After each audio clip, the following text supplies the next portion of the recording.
The chandeliers above the Mercer ballroom burned like captured suns, their crystal edges scattering shards of gold across gowns and glass. Conversations fluttered in polite currents, a symphony of wealth tuned to the same careful pitch. Then a single sentence sliced through the air, quiet but surgical, uttered by a guest in a tuxedo the color of contempt. His words landed on a young woman balancing a tray of champagne, and on the man who had just extended his scarred hand toward her. The room froze. Even the violins hesitated, their bows hovering mid-note as if afraid to breathe. Amina Wells felt the sting before the meaning. She had heard variations all her life, subtle knives hidden in smiles. But this one arrived naked, shimmering with cruelty. Around her, eyes shifted like searchlights, cataloging the scandal. A black waitress, invited to dance by Adrian Mercer, the heir with half a face mapped in fire. Every rule of the evening, class, decorum, optics, fractured in that instant. Adrian did not retreat. His uncovered cheek caught the light, skin textured like molten glass, testimony etched into flesh. The other guests whispered of tragedy and misfortune, but none knew the weight of silence he carried. The years spent behind mirrors turned toward the wall.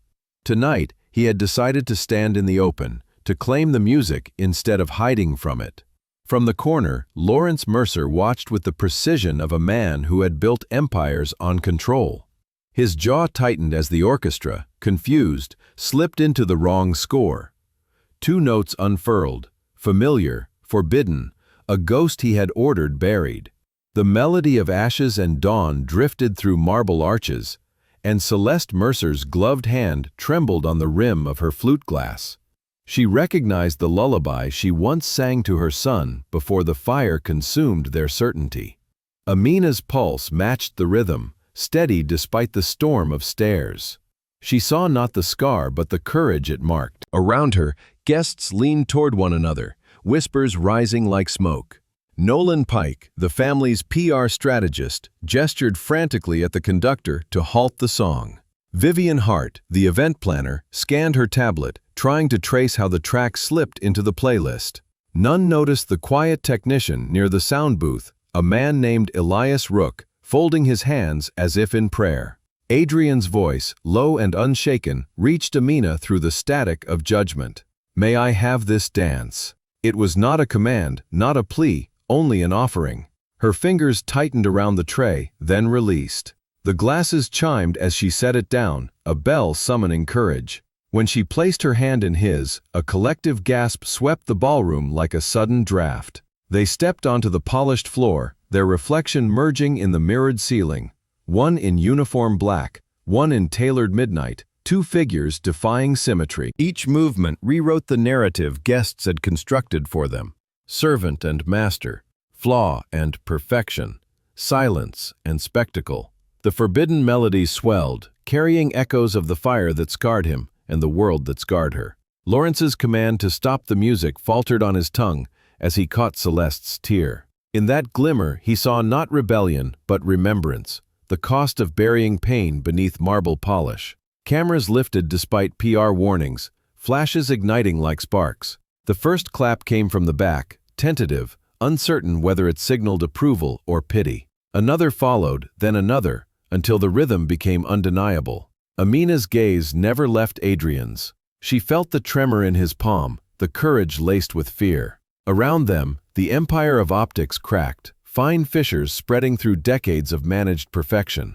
The chandeliers shimmered brighter, as if the room itself leaned closer to witness. When the final chord of ashes and dawn dissolved, silence returned heavier than before. No one spoke. In the hush, Amina heard her heartbeat, firm and clean. Adrian bowed his head slightly, not to the crowd but to the truth between them. Somewhere beyond the ballroom doors, distant sirens wailed, echoing like prophecy. The evening was not over, it had only begun. What lay ahead, questions, accusations, revelations, would test every wall the Mercers had built. But in that suspended breath, amid the glittering wreckage of decorum, two souls had chosen visibility over safety. The cut in silence became an opening, and through it poured the first light of reckoning. Long before the gala, the Mercer mansion had learned to fear silence. Within its walls, music had once been a language of love, a bridge between mother and son. Celeste Mercer would sit beside the nursery window, humming Ashes and Dawn, a lullaby spun from her own childhood. Adrian would drift to sleep beneath its gentle rise and fall, the notes threading through the soft glow of a nightlight shaped like a star. But after the fire, after the world fractured, and half his face bore the memory, Lawrence Mercer had sealed the song away as if melody itself could resurrect shame. No recording was to be kept, no performance permitted. It was erased from playlists, stripped from archives, exiled like a dangerous relic. Lawrence called it discipline. Celeste knew it was fear. Fear that a song could summon the truth they buried beneath glossy interviews and charitable galas. Fear that sound could awaken the grief that refused to die. And so, Ashes and Dawn vanished, forbidden to echo again inside marble halls. But music has its own memory. It lingers in air vents, in the pores of old walls, in the dreams of those who once believed in its promise. Adrian carried it inside him like a secret pulse. He would hear it sometimes in passing traffic, in the whir of a ceiling fan, in the uneven heartbeat that quickened when he stood before a crowd. The song was the last moment before the world burned, before his skin melted under collapsing beams, before a stranger's scream cut the night. It was also the first proof that love had existed once without condition. When the orchestra stumbled into those forbidden notes at the gala, Celeste felt the years collapse. Her breath caught, and the glass slipped from her hand, a crystal bell tolling across the room. She saw her son's profile beneath the chandelier light, unmasked, unbowed. In the haunting cadence, she recognized both the child she once held and the man she had failed to defend. Tears rose without permission, silent witnesses to all the lullabies swallowed in grief. Lawrence felt a different weight. To him, Ashes and Dawn was not a song, but a door he had sealed with iron. Its reappearance threatened more than emotion. It risked exposure. The fire report locked in vaults, the safety lapses overlooked. The decisions made to protect reputation over truth, each chord scraped against his conscience like a blade. He signaled to Nolan Pike, demanding the music stop, but the conductor hesitated, caught between obedience and awe. In a corner near the sound booth, Elias Rook watched the scene unfold with eyes that had seen smoke and sirens years before. He had been a stagehand at Foster Hall the night of the fire, one of the nameless workers dismissed after investigations faded. He alone remembered the missing extinguishers, the locked side doors, the orders to keep quiet. For years he carried copies of the maintenance logs, unsigned receipts, the proof of neglect. And when he learned the Mercers planned a gala to celebrate rebuilding the city's cultural wing, he slipped Ashes and Dawn into the program, a quiet warning that truth was tuning its strings. Adrian did not know who had summoned the melody, but as the first phrases swelled, he felt something crack open within. The music did not pity him, it named him. Every scar on his skin vibrated like a chord. Every breath carried the smoke of that night transformed into song. Around him, whispers buzzed like insects, but the sound receded. Only the lullaby remained, steady as a heartbeat. Across the ballroom, Amina Wells paused mid-step, tray balanced in her hand. She recognized sorrow even when dressed in velvet. The notes wrapped around her like a confession, telling of a child forced to hide his face and a world too polite to ask why. She saw the man at the center of the floor, alone beneath chandeliers, and understood that the dance was not about spectacle but survival. Celeste pressed a hand to her chest, torn between pride and guilt. Lawrence's voice cut through her reverie, sharp, commanding, demanding the orchestra stop. Yet even he could not halt memory once it began to sing. The guests shifted uneasily, sensing an undercurrent deeper than etiquette. Some looked toward the exits, others toward their phones, uncertain whether to witness or retreat. As the final phrase lingered, Adrian's gaze lifted to the mezzanine, to the dark corners where cameras blinked like eyes. He felt the choice before him: retreat back into curated invisibility or step forward into the light that burned but also revealed. The song ended, but its echo remained, threading through the hush that followed, a question left hanging in the air. What else has been hidden in these polished halls, and who will dare bring it into the open? The gala was not her world, yet she moved through it as if born from its marble floors. Amina Wells carried her tray like a compass, navigating tables gleaming with silver cutlery and conversation polished smooth by wealth. She knew the choreography expected of her. Smile without warmth, serve without presence, vanish before eyes could linger. In places like this, invisibility was both armor and cage. Each nod she offered, each step in silence, reminded her that service was tolerated only when unseen. From the first moment she stepped into the Mercer estate, she felt the hierarchy woven into air, her uniform crisp, her posture flawless. Yet, whispers followed like shadows. Guests measured her worth by color and title, not by the precision of her movements or the quiet intelligence in her gaze. One woman handed her an empty glass without turning, murmuring a thank you meant for no one. A man called her sweetheart, the syllables dipped in syrup, heavy with condescension.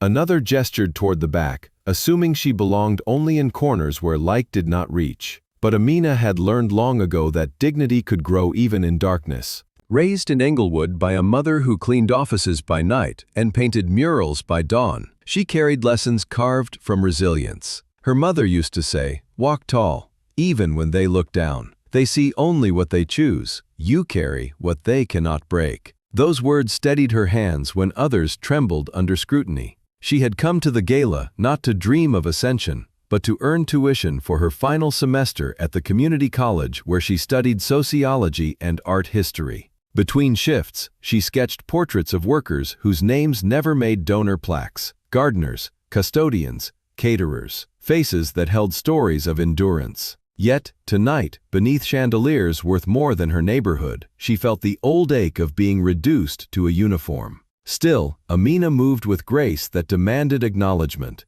even from those determined to ignore her. Each motion precise, each breath deliberate, she turned labor into quiet performance. She cataloged every micro-gesture, the quick sidestep of a woman avoiding touch, the polite smile masking discomfort, the eyes that slid past her as though reflection on glass.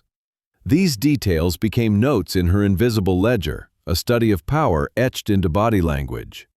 When Adrian Mercer entered the ballroom, she noticed not his wealth but his stillness. Among a crowd rehearsed in elegance, his movements carried hesitation, a rhythm out of sync with spectacle. She caught the faint glimmer of scar beneath the soft lighting, the mark others pretended not to see. Something in his solitude mirrored her own, though his exile wore silk instead of cotton. As the evening unfolded, Amina performed her duties with measured detachment, yet behind composure, questions stirred. What did it cost to maintain these polished illusions? How many lives bent beneath the weight of appearances?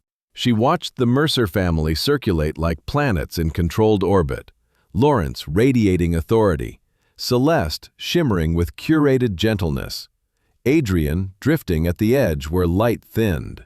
At one table, a guest joked about legacy, gesturing toward Amina as an example of opportunity. The laughter that followed was soft but sharp enough to cut. She smiled faintly, as trained, but inside she marked the moment like a tally. It was not anger that filled her, but clarity. In rooms like this, respect was currency traded only among equals, and she had been issued none. Yet the music, that forbidden song, stirred something beyond defiance. When ashes and dawn rose unexpectedly, Amina paused, tray balanced mid-air. The melody wrapped around her like memory of a world where worth was not graded by lineage. For the first time that evening, she let her gaze rest fully on Adrian. He stood alone beneath the chandelier's fractured light, face uncovered, eyes steady. Their worlds did not touch, yet in that suspended chord she recognized the shared language of being watched yet unseen. She resumed her path, each step resonant with quiet resolve. Tonight she would complete her shift, collect her wages, and leave without applause. But she would carry the scene within her, the glint of courage on a scarred face, the audacity of a song resurrected, the realization that invisibility could end with a single unflinching look. And though the guests might forget the waitress by morning, Amina knew that memory had already chosen its witness. Before the whispers and the stares, before the mirrors were turned to the wall, Adrian Mercer had been the flawless heir to an empire built on precision. His childhood unfolded within corridors of glass and marble, where mistakes were polished away before they could be seen. Tutors praised his aptitude, mentors predicted greatness, and newspapers printed his name beside forecasts of power. He moved through life as though destined for clarity, until the night flames rewrote his reflection. Foster Hall had been a jewel of the Mercer Foundation, a concert venue promising culture to the city. On the night of its grand reopening, Adrian was 21, serving as host beside his father, Lawrence. The air smelled of champagne and new varnish, the stage alive with a youth orchestra tuning strings. Then came the spark no one saw, the smoke curling through vents, the first shout swallowed by music. When alarms failed to sound and exits jammed, chaos bloomed. Adrian heard a cry from the wings and turned toward it without thought. A girl of 14 clutching her violin, trapped behind a fallen light rig. He reached her as the ceiling began to crack. The heat was merciless, the roar deafening. He lifted her free, but the collapse followed. Steel and flame cascading like judgment. Darkness took him with the scent of burning oak. He woke weeks later beneath white lights that hummed without melody. Half his face mapped in grafts, half still untouched, a portrait split between past and aftermath. Doctors spoke of miracles, reporters of heroism, but Adrian heard only the silence of those who did not visit. His father arrived with legal teams and stylists, offering plans for reconstruction, interviews to manage narrative. Celeste sat beside him in quiet vigil, fingers trembling each time the monitors beeped. Yet even her presence could not mend the new distance stretching between them. When the bandages fell away, mirrors revealed a landscape no surgery could erase. Adrian studied it with steady breath, tracing the uneven terrain where fire had etched its mark. In the reflection he found truth unfiltered, beauty fragile, legacy conditional. The world that once welcomed him with open arms now blinked, faltered, rearranged its gaze. Invitations dwindled, partnerships stalled, and charity boards postponed appearances until optics improved. Lawrence assured him this was temporary, a branding challenge to be solved. But beneath polished reassurances lay a command: cover the wound, restore the image, return to silence. Adrian complied at first. He wore tailored masks that blended with tuxedos, practiced controlled smiles before cameras, recited gratitude during galas that praised resilience yet demanded concealment. Inside, unrest grew. The scar was not shame but testimony, proof that comfort could vanish in smoke and that wealth could not purchase absolution. He began to question the reports sealed in company vaults, the safety inspections signed by familiar hands, the vanished contractors replaced without notice. Each inquiry met walls of courtesy, each answer smoothed with phrases like unfortunate circumstances and unforeseeable events. Nights stretched long in the Mercer estate, corridors echoing with echoes of songs unsung. He avoided the east wing where the piano waited beneath a dusted cover. Once, music had been his language with his mother, especially the lullaby, Ashes and Dawn. After the fire, the melody was banned, condemned as a trigger, but absence only sharpened memory. He would hum fragments under breath, quiet rebellions stitched into solitude. Years passed, and the public learned to treat him as symbol rather than man. At events, conversations slid around him like water around stone.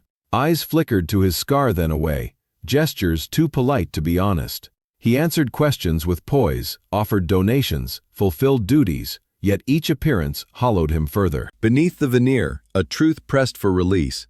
The fire had not been fate, but consequence, and silence served those who profited from forgetting. In private, Adrian trained himself to endure reflection. Each night he faced the mirror for 10 breaths, refusing to flinch. The ritual became armor, a vow that visibility would one day be choice, not curse. When invitations arrived for the annual Mercer Gala, he felt the weight of expectation, to appear polished, masked, obedient. Instead, he chose presence. No disguise, no rehearsed narrative, only the truth carried in skin. As the orchestra prepared, as guests murmured in admiration of opulence, Adrian stepped into the ballroom unhidden. Gasps rippled like wind through crystal. For the first time, he did not shrink. The scar caught the chandelier's light and returned it, a flare across marble. Whatever reckoning awaited, he would meet it uncovered, bearing the face fire had given and lies had tried to erase. Behind the ballroom's glitter and orchestral swells lay a courtyard carved from quiet, where lanterns floated like patient stars above trimmed hedges and marble benches. It was there that Amina Wells stepped to catch her breath between service rounds, the cool air washing away perfume and noise. She set the tray on the balustrade, flexing tired fingers, and let the silence settle. In the reflection of the fountain, she saw not a uniform, but a woman holding herself upright against an invisible tide. From the shadows of an archway, Adrian Mercer emerged, his stride hesitant yet deliberate, as though measuring the distance between solitude and connection. He carried no mask now, only the face the fire had written, half luminous, half scarred terrain. The lantern light traced each ridge, each story etched in flesh. For a moment, Amina considered turning back inside to the safety of routine, but something in his stillness anchored her. The garden seemed to contract until only two figures remained, a waitress and an heir. Stripped of roles by night air, he paused a few steps away, searching her expression for the flinch he had grown used to finding. It did not come. Instead, her gaze held steady, calm as water, reflecting him whole rather than divided. He exhaled, a sound more confession than breath. "You are the first who hasn't looked away." The words hung between them like a fragile bridge. Amina answered, not with pity but with presence, her voice low and clear, "Maybe because I know what it feels like to be seen only halfway." They stood without motion, surrounded by the faint murmur of distant music. Adrian shifted, as though unaccustomed to the weight of being understood. In his hand glimmered a glass half filled with untouched champagne. She reached forward instinctively, adjusting its position on the bench to keep it from tipping. Their fingers brushed, brief yet electric, an act small enough to escape witnesses, but large enough to alter breath. The touch was neither apology nor permission, only recognition. Adrian lowered his gaze to the stone path. All evening he had endured rehearsed politeness, eyes darting from scar to floor, conversations evaporating mid-sentence. Here, under lantern light, he found no choreography, only honesty. He asked if the whispers bothered her, if the cruelty disguised as curiosity ever softened. She replied that it never did, but she had learned to wear silence like silk, unseen yet unyielding. The admission loosened something in him. He realized scars could be invisible and still burn.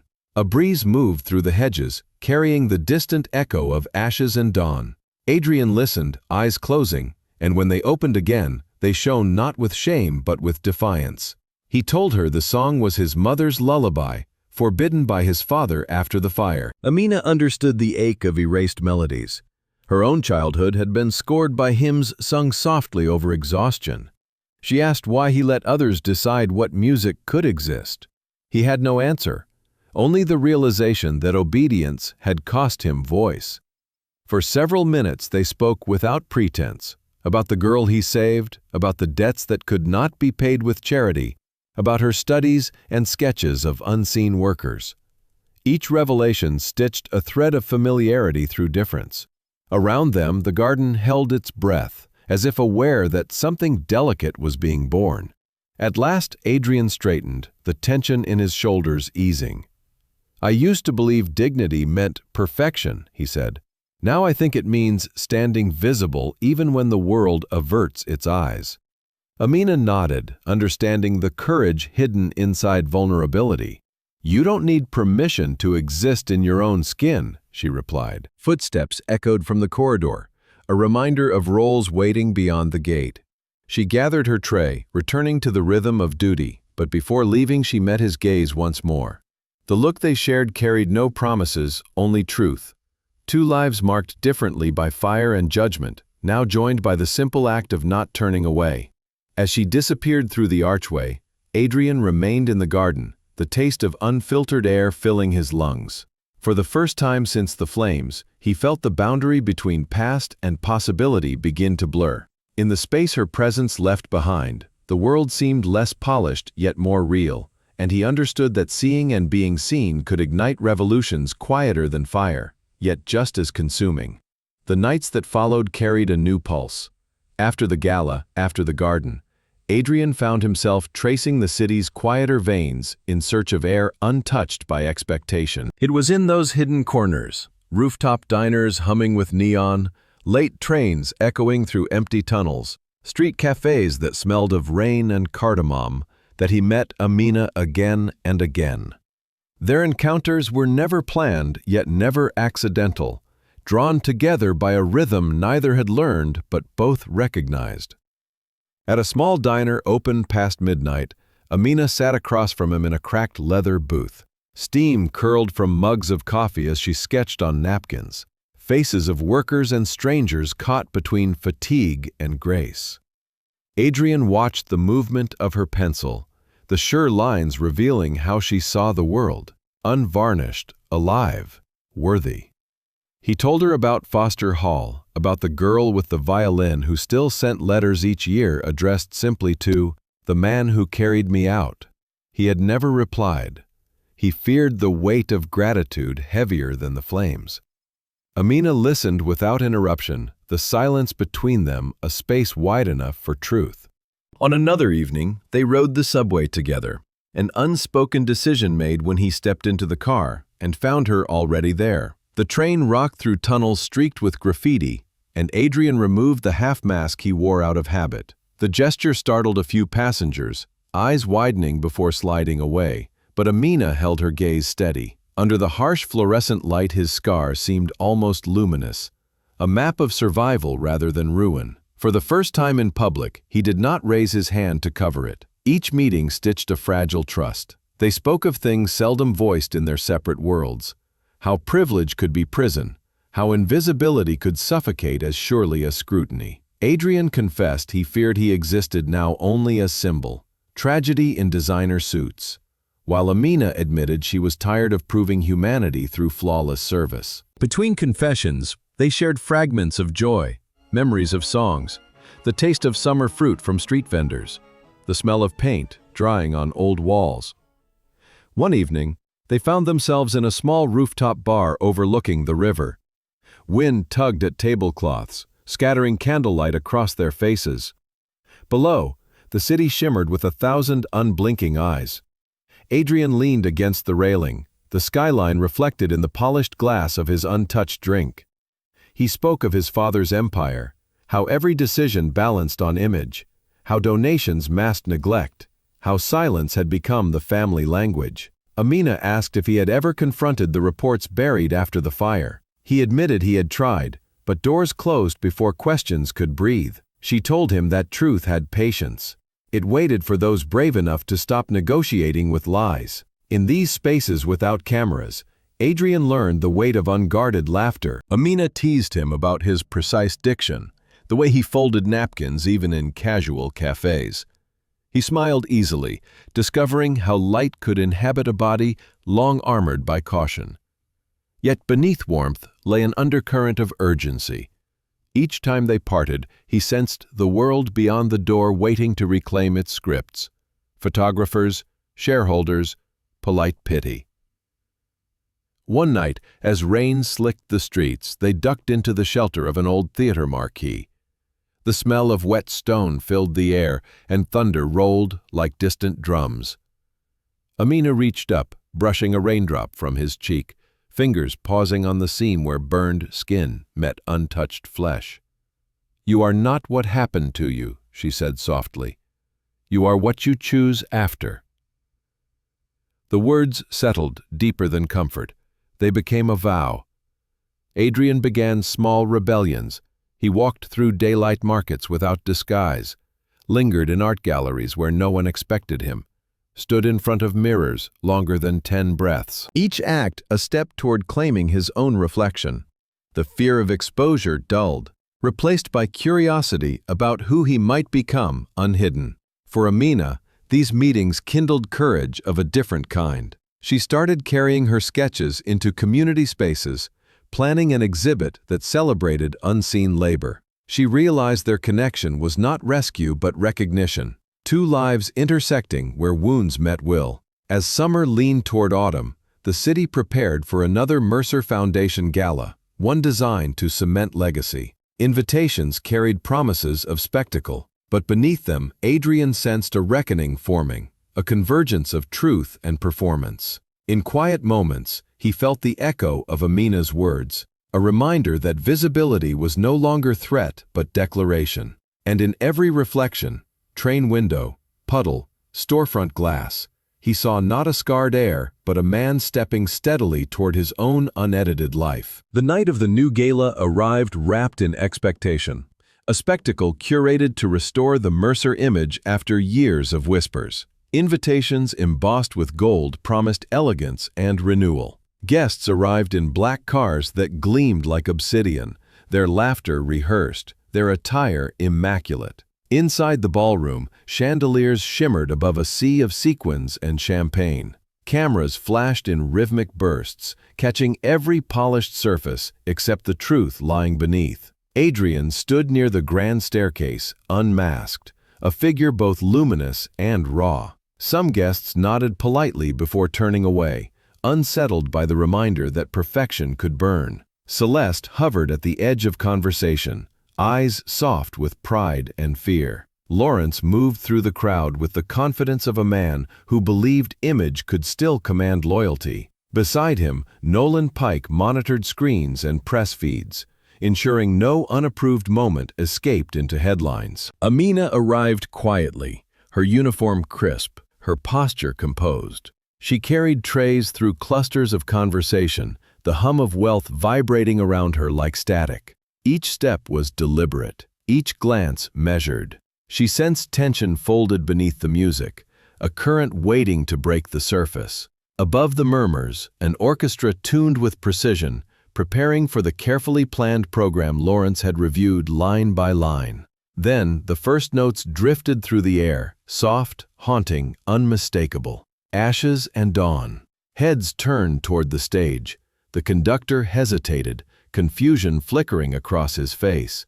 But the musicians continued, compelled by some invisible hand. A hush rippled through the room. Celeste's hand flew to her chest. Lawrence froze mid-stride, the color draining from his face. He had struck the song from every list, yet here it was, resurrected before witnesses.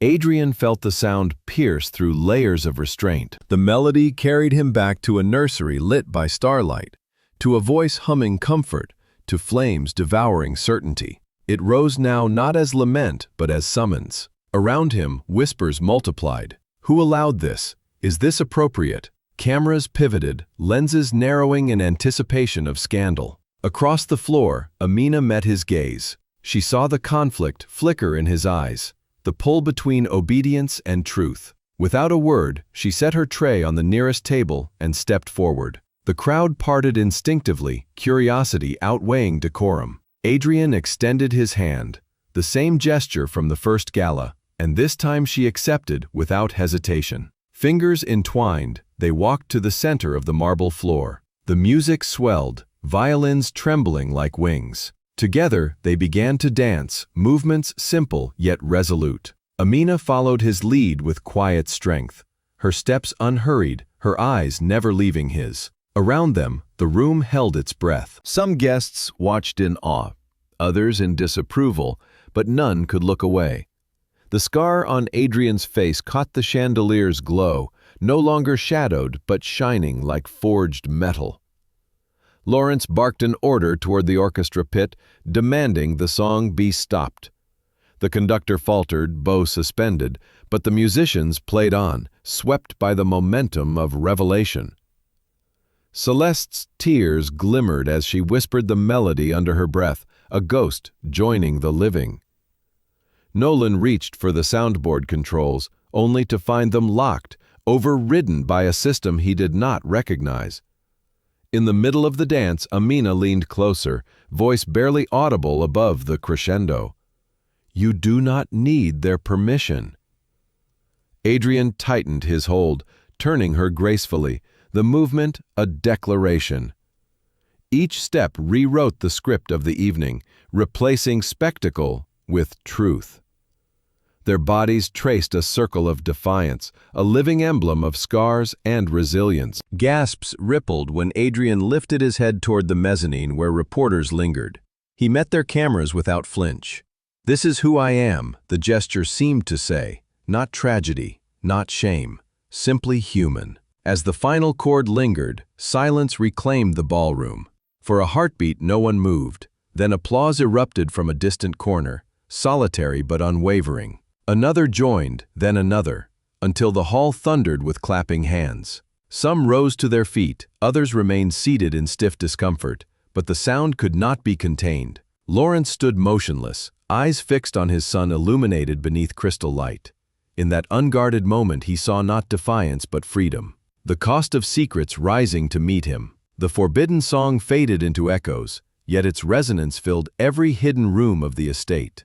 And in the center of it all, Adrian and Amina stood still, breathless and unbroken, as the empire built on silence began to tremble. For a long heartbeat after the final note dissolved into air, the ballroom remained suspended in disbelief. The chandeliers shimmered like frozen constellations above faces split between awe and outrage.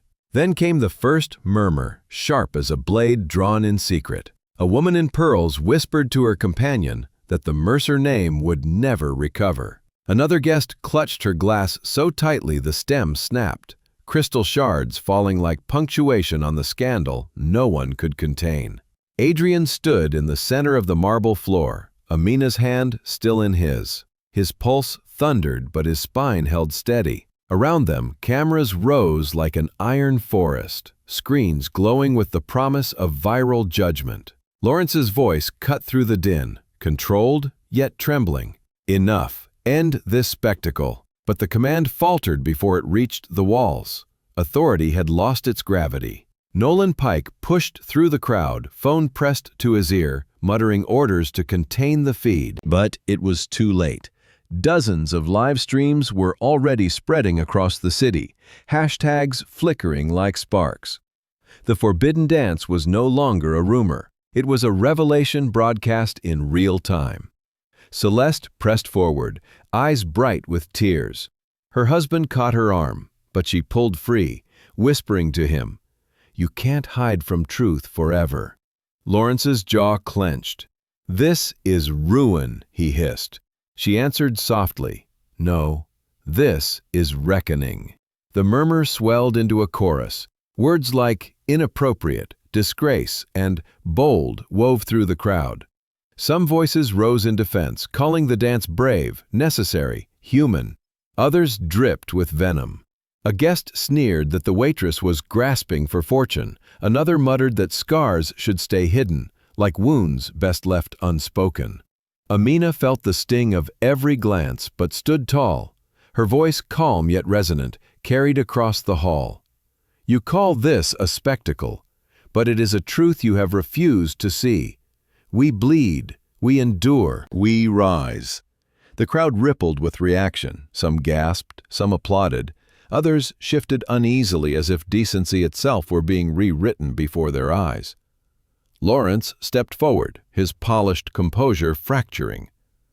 "You are my son," he declared, "but tonight you have embarrassed your name." Adrian faced him squarely, the scarred side illuminated by chandelier light. "I am not ashamed," he replied. "I will not live hidden because it comforts your empire." His voice gathered strength. "You taught me silence, but silence is what burned us." The room fell still. The orchestra lowered their instruments, sensing the weight of history pressing against velvet walls. Celeste's hand trembled against her lips as she whispered a prayer only she could hear. Somewhere near the back, a journalist whispered into a microphone, describing the scene with reverence and shock. Then the doors swung open and a new presence entered, a man in a charcoal suit carrying a leather briefcase. Corbin Hayes, once a technician dismissed for insubordination, walked with measured purpose toward the head table. Lawrence's eyes narrowed. What is the meaning of this? Corbin set the case down, the click of its latches echoing through the hush. Inside were documents, photographs, emails, the buried truth of the fire that had scarred Adrian's face. Corbin's voice was steady. These are the records you concealed. Safety warnings ignored. Inspections falsified. Signatures, your signatures, approving every cut corner. Gasps rippled outward like waves against stone. Lawrence's color drained. Lies, he began, but Corbin interrupted quietly. Facts. Adrian's breath caught. For years he had believed his pain was an accident, a cruel twist of fate. Now he saw the cost of ambition written in ink. Amina reached for his hand. You were never the shame, she whispered. You were the sacrifice.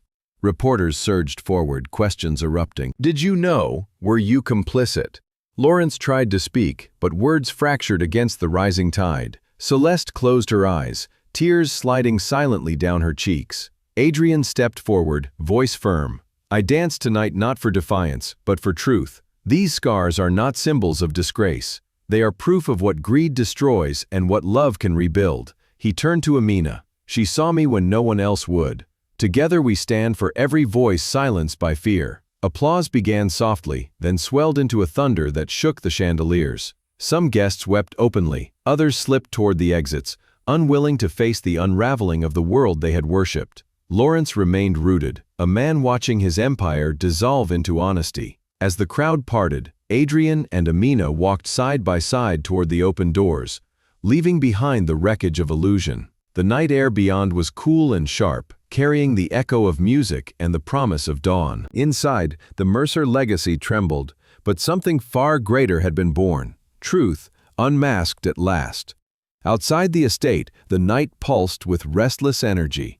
News vans lined the avenue, cameras glowing like eyes hungry for revelation. Within minutes, the footage of the forbidden dance flooded screens across the city. Clips replayed the moment Amina placed her hand in Adrian's, the scar catching the light, the music swelling like a confession. Across living rooms, boardrooms, and late-night diners, the world watched an empire tremble and two souls rise. Inside the ballroom, chaos rippled beneath the polished surface. Guests whispered in clusters, their voices sharp with speculation. Some fled through side exits, clutching their reputations like fragile heirlooms. Others lingered, drawn to the gravity of truth unfolding before them. Lawrence stood motionless near the head table, eyes fixed on the open briefcase, its contents glowing under chandelier light like exposed nerves. Celeste remained beside him, silent witness to the unraveling. Corbin Hayes faced the crowd, his voice calm but unyielding. For years I begged for inspections, for safety, for accountability. Each request was denied, each warning ignored. And when the fire came, it was no accident. It was consequence. He held up a document signed with Lawrence's precise hand. Here is the proof. The silence that followed was heavier than applause, heavier than outrage. It was recognition. Adrian stepped forward, his voice steady yet laced with grief. You told me the flames were fate, that my scars were tragedy, but they were built from your choices, Father. You built towers from shortcuts and called them success. You buried truth beneath marble floors and thought it would never rise. His words echoed through the hall like bells tolling for the old order. Lawrence opened his mouth, but no defense came. The mask of authority slipped, revealing a man haunted by ghosts he had paid to silence. His empire, forged in secrecy, now cracked under the weight of exposure. Cameras captured every tremor in his jaw, every glimmer of disbelief as the narrative he had controlled unraveled in public. Amina stepped beside Adrian, her presence radiant and unafraid. Her voice rang clear. Dignity cannot be bought or buried. We all carry scars. Some are seen, some are hidden. But when truth stands beside courage, no power can erase it. The audience stirred, the line striking deep, its simplicity defying centuries of silence. Reporters surged forward, questions rising like surf. Did you know about the cover-up? What happens to the Mercer Foundation? Is this the end of the dynasty? Nolan Pike tried to intercept, offering statements spun from panic. But no script could smother the truth alive in the room. The headlines wrote themselves in real time. Legacy in flames. Scars of greed. The heir who spoke. Celeste reached for Lawrence's hand, Her voice trembled, not with anger, but with finality. "You could have saved him. You could have saved us. But you chose image over love." He turned toward her, eyes rimmed red, the cost of ambition carved across his face. For the first time in decades, he had nothing to say. Adrian faced the cameras, his scar catching light like a crown. "I am not broken. I am not ashamed. The fire took my face, not my worth. Tonight is not an ending, it is a beginning." Around him, the crowd began to applaud, not the polite rhythm of gala etiquette, but the raw sound of hearts moved by courage. A wave of clapping swelled, shattering the last remnants of curated silence. Outside, screens lit up with his words. In homes across the country, survivors of fires, of prejudice, of invisibility, found themselves reflected in the image of a scarred man standing unflinching beside a black woman who refused to bow. Hashtags multiplied. Rise with truth, scars are stories, hidden worth. Spreading like wildfire, not of destruction, but awakening. As the hall emptied, Lawrence remained behind, surrounded by documents that bore his signature like indictments. Celeste stepped into the corridor without him, her eyes fixed ahead, her voice a whisper to herself. Let the ashes speak. He sank into a chair, the empire he built dissolving into the smoke of memory. Adrian and Amina emerged into the night, greeted by the rush of air scented with jasmine and anticipation. Flashbulbs burst, questions chased them, but they walked forward, hand in hand, unhurried. For the first time, Adrian felt the cool wind against his scars without flinching. For the first time, Amina felt the world see her not as servant or spectacle, but as equal. Behind them, the Mercer estate loomed, grand, hollow, and fading. Before them stretched the uncertain horizon, glowing faintly with dawn. Truth had burned the old world to cinders. From its embers, something new was being born. The morning after the gala broke heavy with rain, the sky gray and swollen as if the heavens themselves grieved the illusions that had burned away. News outlets flooded every channel with footage of the dance and the revelations that followed. Headlines pulsed across screens. Billionaire cover-up exposed. Heir's scars tell the truth. Waitress defies empire. The world was no longer whispering, it was shouting. Adrian sat by the tall windows of his mother's old study, watching raindrops race down the glass. The estate was unnervingly quiet, its corridors echoing with the ghosts of conversations that would never be spoken again. His phone buzzed relentlessly on the desk. Requests for interviews, invitations from networks, pleas from advocacy groups. He ignored them all. For now, he needed silence, not spectacle. Amina arrived just after dawn, her umbrella dripping, her eyes calm despite the chaos outside. She placed a folded newspaper on the table between them. Their faces filled the front page, his scar, her defiance, their dance frozen mid-step beneath the headline, "The Night Truth Took the Floor." He looked up at her, voice low. "I never wanted this kind of attention." She answered softly, "Maybe attention isn't the curse. Maybe it's the light that shows what's been hidden." Downstairs, Lawrence paced the marble foyer like a man trapped in his own reflection. The phone at his ear carried only bad news. Board members resigning, investors retreating, investigations reopening. For the first time, his voice lacked command. Each word he spoke sounded smaller than the silence waiting behind it. Celeste entered quietly, a letter in her hand. She placed it on the console and spoke with measured grace. "I'm leaving for a while. I need space to find what remains real." He turned toward her, eyes hollow. "And what about us?" She met his gaze with sorrow. There was never an us, Lawrence, only the image of one. Then she walked away, the sound of the door closing more final than any argument. By midday, protests had gathered outside the gates, some demanding justice, others hurling accusations. Signs waved in the rain, "Truth over profit," "Let the survivors speak," "Dignity has no price." Reporters shouted questions through the fence, their voices blending with thunder. The empire built on polish and secrecy was collapsing beneath the weight of exposure. Adrian stepped onto the balcony, unbothered by the rain that slicked his hair and soaked his suit. Cameras flashed from the road below, but he didn't hide. For the first time, he met the world unmasked.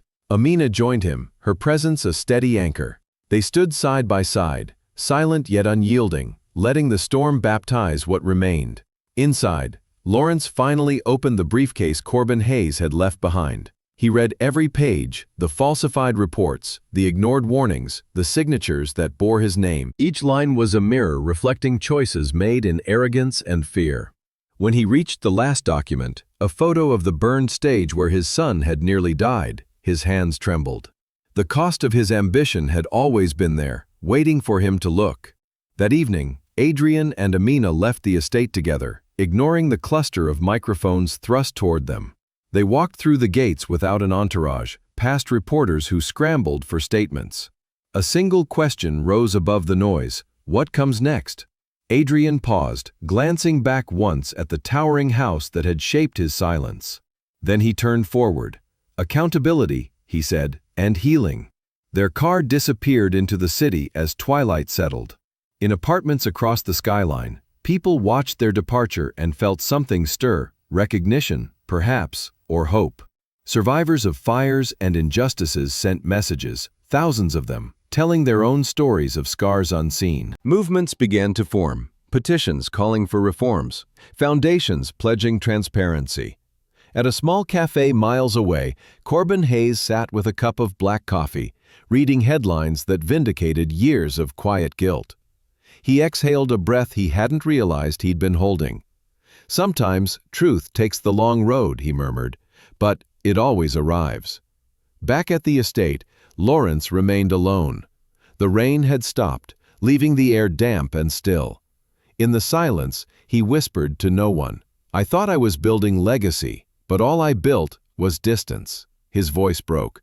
"Maybe now I can begin to see." Far from the mansion, in a modest apartment with warm light and open windows, Adrian and Amina sat together, listening to the hum of the city. No chandeliers, no orchestra, no audience, only truth, quiet and real. The storm had not ended, but it had cleared the air. And, somewhere beyond the noise, dawn waited to rise. Days turned into weeks, and the storm that began in the Mercer Ballroom spread far beyond its gilded walls. News cycles churned with debates about race, privilege, and the price of silence. Documentaries dissected the fire and the cover-up. Editorials praised the courage of a scarred heir and a black woman who refused to bow.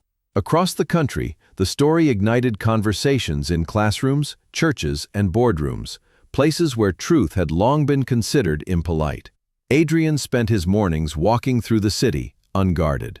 People recognized him, not for the empire attached to his name, but for the scars he no longer hid. Some stopped him to offer gratitude. Others simply nodded, understanding written in their eyes. Each encounter reminded him that healing was not a solitary act, but a shared awakening. Amina returned to her work with quiet determination. The restaurant where she once served with bowed shoulders now welcomed her as a guest of honor. The staff greeted her with awe, and the owner, who had once overlooked her talent, asked her to lead new training programs. She declined gently, explaining that her path had shifted. She had begun organizing a foundation, an initiative for voices often silenced, for workers who served invisible yet essential roles. In a modest office downtown, they met with attorneys and advocates to plan a new chapter. The Mercer Foundation, once a symbol of elite philanthropy, was under investigation. Its accounts frozen, its board fractured. Adrian decided to dissolve it entirely. In its place, he envisioned something transparent, accountable, built on dignity rather than prestige. One afternoon, Corbin Hayes visited them. His face carried the weariness of a man who had spent too many years watching injustice from the shadows. He placed a folder on the table, letters from former employees who had witnessed the same negligence and been silenced. "I thought speaking once would be enough," he said quietly, "but truth needs guardians." Adrian clasped his hand in gratitude. "You gave us the beginning, we'll carry the rest." Meanwhile, Lawrence faced the consequences he had spent decades outrunning. Government hearings summoned him to testify. Investors demanded restitution. Former allies turned distant. Alone in the vast estate, he walked the empty corridors, haunted by echoes of ambition and the ghost of a son he had nearly lost twice, once to fire and once to pride. Celeste wrote him from a retreat in Maine, her words measured yet unflinching. "Legacy without love is a cage," she said. "I hope you learn to live outside it." He read the letter beneath the same chandelier that had witnessed the dance, and for the first time he wept without restraint. The public, hungry for heroes, tried to crown Adrian and Amina as symbols, but they refused to be statues carved from pain. Instead, they spoke at small gatherings, community halls, and survivor groups. Adrian's voice trembled at first, but each telling grew stronger. "I used to believe scars made me less," he would say. "Now I know they are proof I survived what tried to end me." Amina's words carried a steady fire. "They told me to stay small, to be grateful for crumbs. But dignity isn't granted, it's claimed. Every room we enter is changed by our presence. We just have to stand."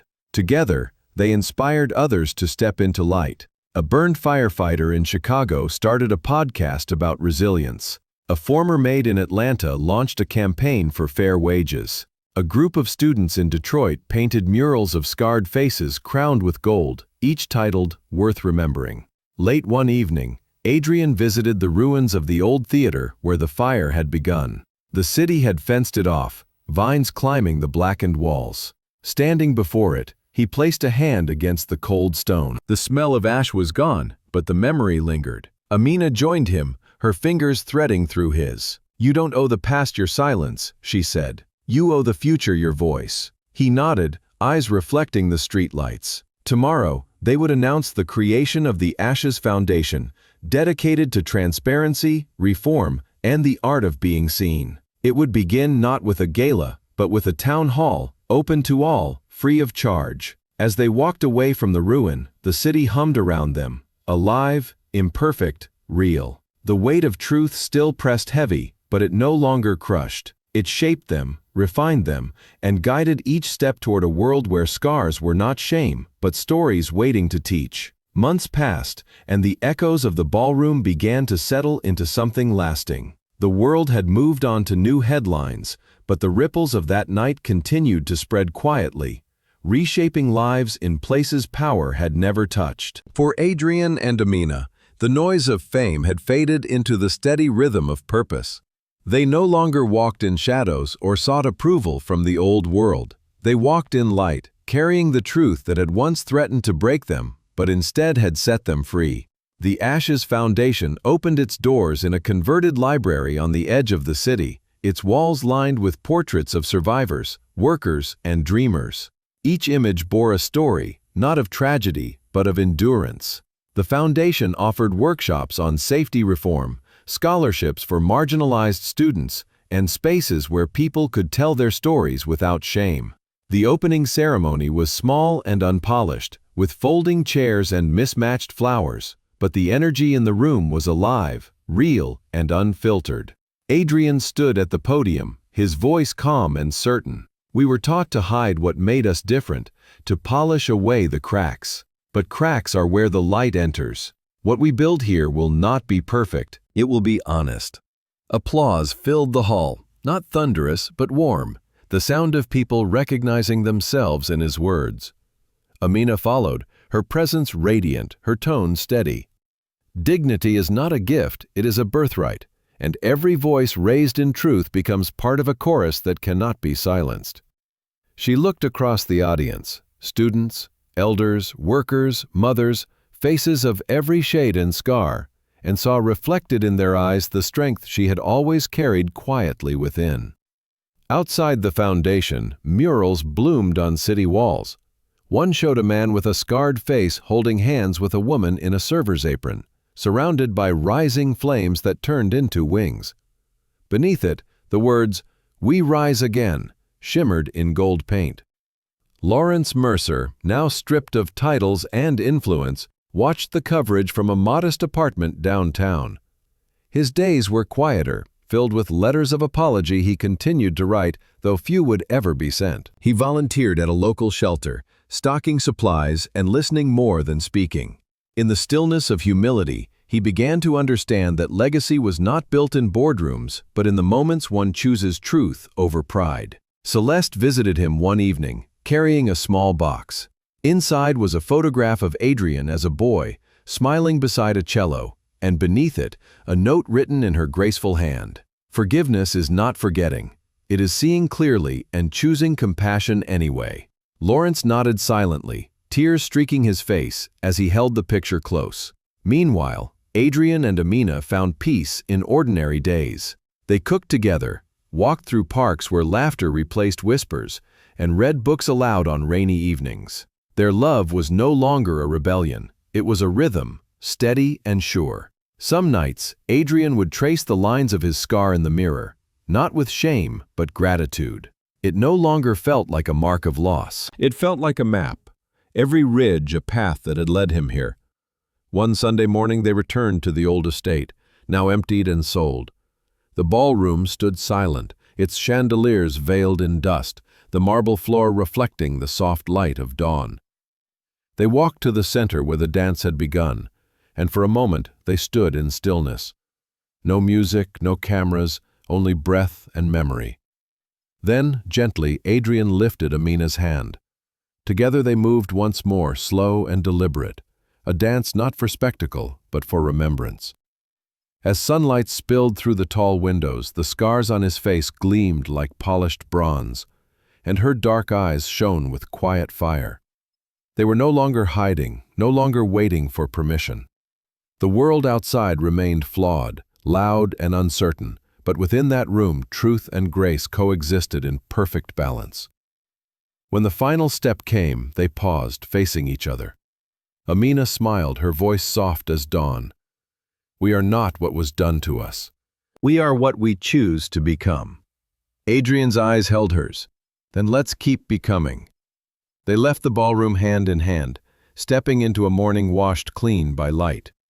The air smelled of new beginnings, and somewhere in the distance, the first notes of a familiar melody rose, no longer forbidden, no longer mournful, just a song for those brave enough to be seen.